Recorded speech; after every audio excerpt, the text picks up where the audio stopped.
Dhe sot Irani kërcënoi që përveç ngushticës të Hormuzit do të mbyllet dhe ngushtica e Yemenit, e detit kuq. Bab el-Mandeb. Bab el-Mandeb, që të nxjerrë në Oqeanin Indian. Atëherë, kjo do të thotë që kemi edhe një herë rikthim të luftës totale dhe Irani bombardoi Tel Avivin dhe disa qytete të tjera në Izrael. Ndërkohë, Izraeli bombardoi qendrat e disa qendra ushtarake strategjike me avion në Iran. Kështu që nga mëngjesi i sotshëm, ose më mirë nga nata e mbrëmshme, kemi de jure rikthimin e luftës Iran-Izrael. Sigurisht që ai që është shumë nervoz në këtë pikë pas shumë lodhje dhe përpjekje diplomatike është presidenti Trump, sepse i bie që të rikthehen edhe një herë luftë.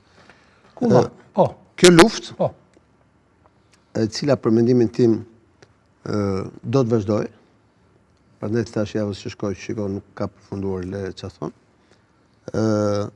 Do të jetë ndikuese jo vetëm në rezultatin e zgjedhjeve në Izrael, po nëse vazhdon 3 muaj kështu, do të jetë ndikuese edhe në rezultatin e zgjedhjeve në SBA. Në midterm. Në midterm në nëntor. Këtë herë kula është interesant, ajo që ka është indikative se ishte Irani ajo pala e cila e sulmoi për herë të parë Izraelin. Nuk ishim mësuar kështu. Por të lutem, ta përfundoj argumentimin.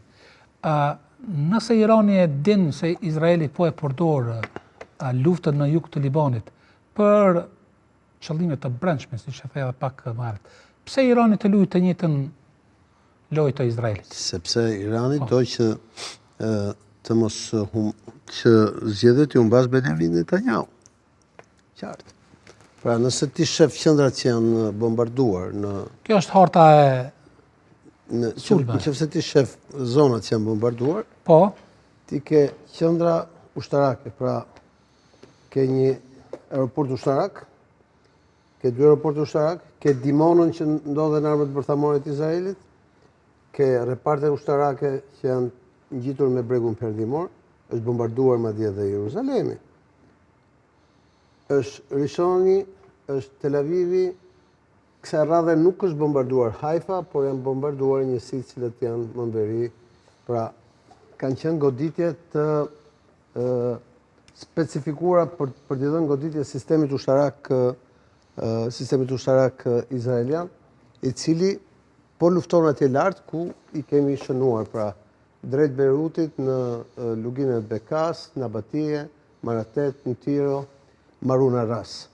Ndërkohë që në anën tjetër Izraeli vendosi që të sulmojë edhe një herë qytetet e mëdha, pra bazat e mëdha ushtarake, të cilat janë nga qendra dhe në veri. Përfshi këtu edhe kryeqytetin Teheran, po njerëzit ishin vendosur në për bodrume dhe ishin paralajmëruar që duhet të rinin të sigurt. Prandaj i kishte mbërritur mesazhin në celularët e tyre që pra në telefona që lëvizni,